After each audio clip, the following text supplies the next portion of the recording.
So we are back, and so declare. And we're gonna be talking about some wrestling lesson. We're gonna be talking about wrestling in Las Vegas. Do declare. Wrestling in Las Vegas. So it's kind of weird because it hasn't been big out here. It hasn't been big out here up until I think the last 20, 30 years. Yeah, and this is a point I want to make about Florida and Texas too. Is that Florida, they had one NWA because subsidiary. it was so popular, right? Because that's where Dustin Rhodes was from, championship wrestling from Florida. Oh yeah, but my point is that these parts of the country have not been popular until the last 20 years because So here's the thing, like AWA was in our region of the world. You saw it on the map. Where Denver had fairly large shows, but they weren't so prevalent. And Las Vegas and those middle middle states like Idaho and Montana never actually had a promotion around them. Well, remember in the 50s, Las Vegas's population was like 30,000 people. Right, and also they primarily focused on boxing. Right. That was their bread and butter. It's actually still the case too. Not so much now. Now it's UFC. UFC now Vegas. If you want UFC, Vegas. But you see a lot more. You see a lot more of professional wrestling here than you did back in the day. But my reasoning is the only reason that it is because it is Vegas. Is because it is that. It's the entertainment destination of the world, and professional wrestling is an entertainment mecca. Right, and same with Orlando. Orlando was not popular until the 2000s because of the fact that there's a lot of hotels here, a lot of entertainment comes through. You got all the conventions and stuff. I mean... Right, shit. It's crazy. And with Double or Nothing pretty much being a Las Vegas themed show, I want to talk about the history of this.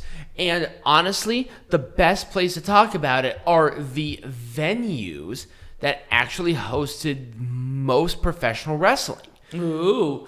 Before we even get to specific shows, we got to talk about the venues. Are we going to have a shot every time we mention a venue we've been in? Yes.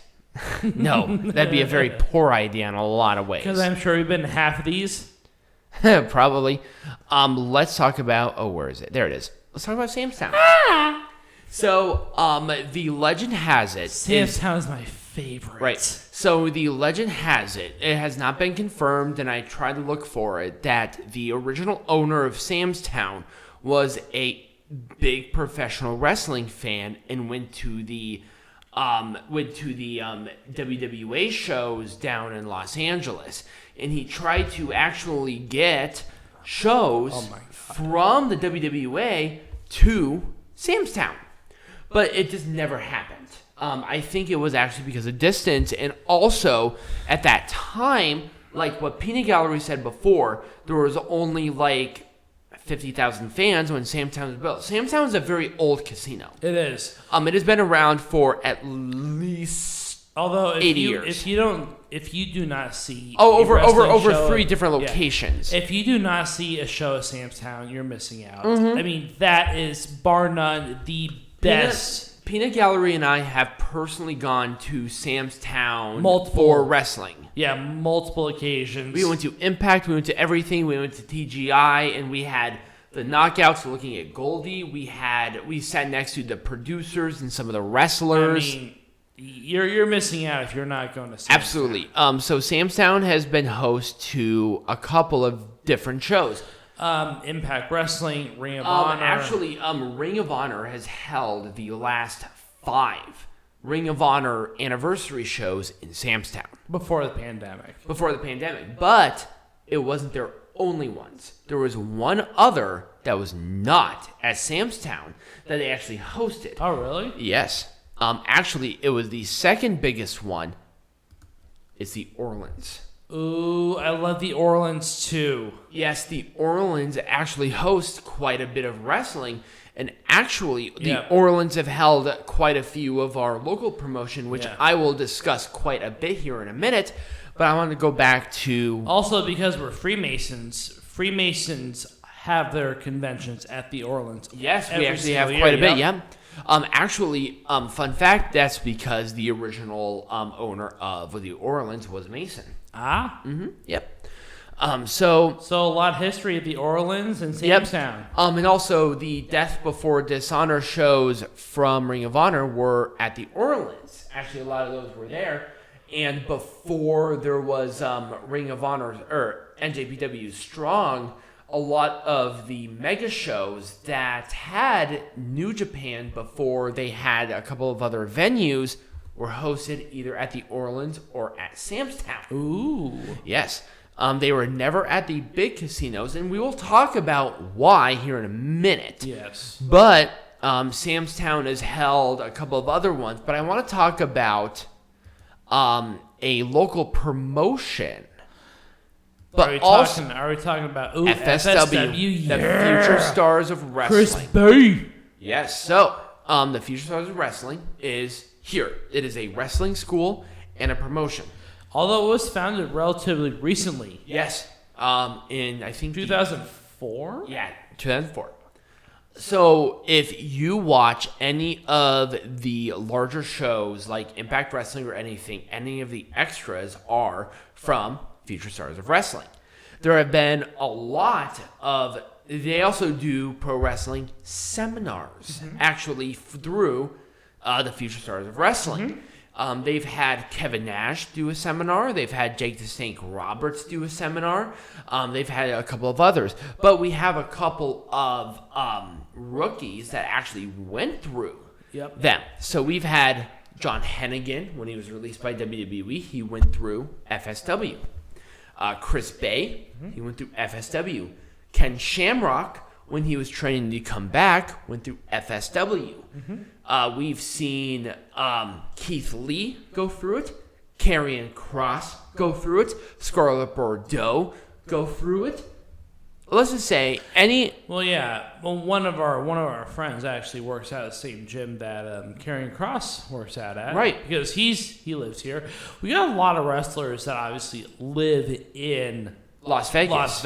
So John Moxley actually does quite a few things through FSW. Yeah, he lives like a half an hour away from us. He does, absolutely. But so the thing is that FSW, number one, they have great stars. Like, they really go through the gamut as a part of that, but they're a great promotion.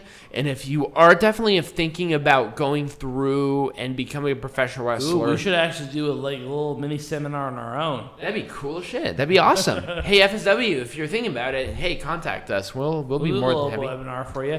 Anyways. Well, we'll do some commentary. So the point is that FSW is a great school. FSW, we know a lot of people from Rocky Mountain Pro Wrestling as well. Oh, yeah. Well, Rocky Mountain Pro Wrestling. Abaddon went through Rocky Mountain Pro Wrestling as well. And so if you're in Colorado and listening to this, you want to become a professional wrestler, we can get you hooked up. Oh, absolutely. Yeah. Oh, yeah. We know a couple of people that do there. Anyways, that's another topic for another time. Right. Anything else you want to talk about with... Oh, absolutely. We have a ton. Okay. So, let's talk about, once again, Impact Wrestling. So, since 2007, which was their, because they went live weekly, and their first show that they did was here in Las Vegas. Nice. But here's the thing. It wasn't at either the Orleans or it wasn't at Samstown. Where was it at? MGM? It was at Hard Rock.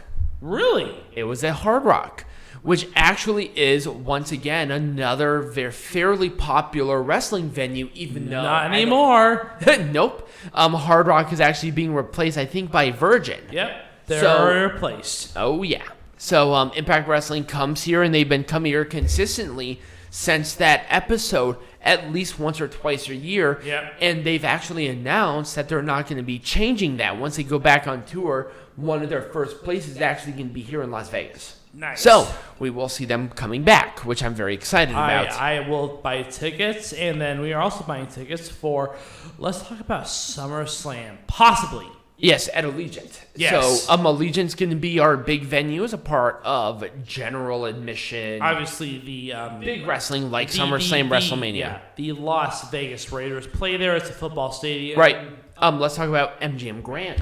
Ooh, now this one is so they're actually having the Pacquiao fight the same night as what SummerSlam possibly will be. Yes, and that's why there's consideration of not having it at Allegiant, because they want it to happen on Saturday, and that is literally the same night, which is actually going to be happening at MGM Grand. It almost makes you wonder if they're going to have it in California somewhere. I wonder.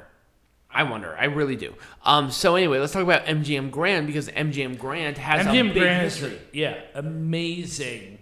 I mean, obviously, this was the arena before the Golden Knights. And also T-Mobile. Yep.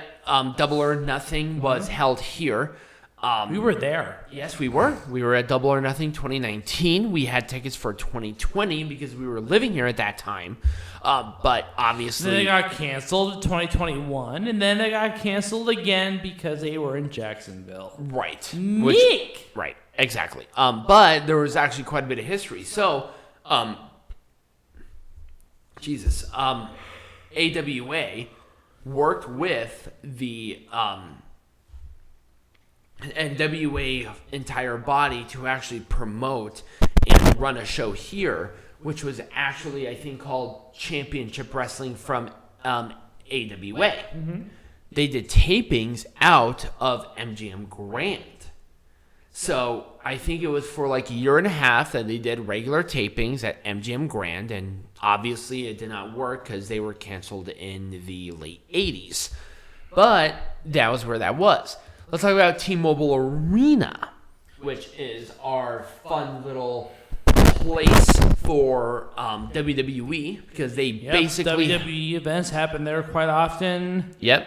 So there have been a couple of pay-per-views that have actually happened here as well. There was No Way Out 2006, 2008. I think Money in the Bank happened there. I think that was the most recent one. Yep, 2016. There was New Year's Resolution that happened here.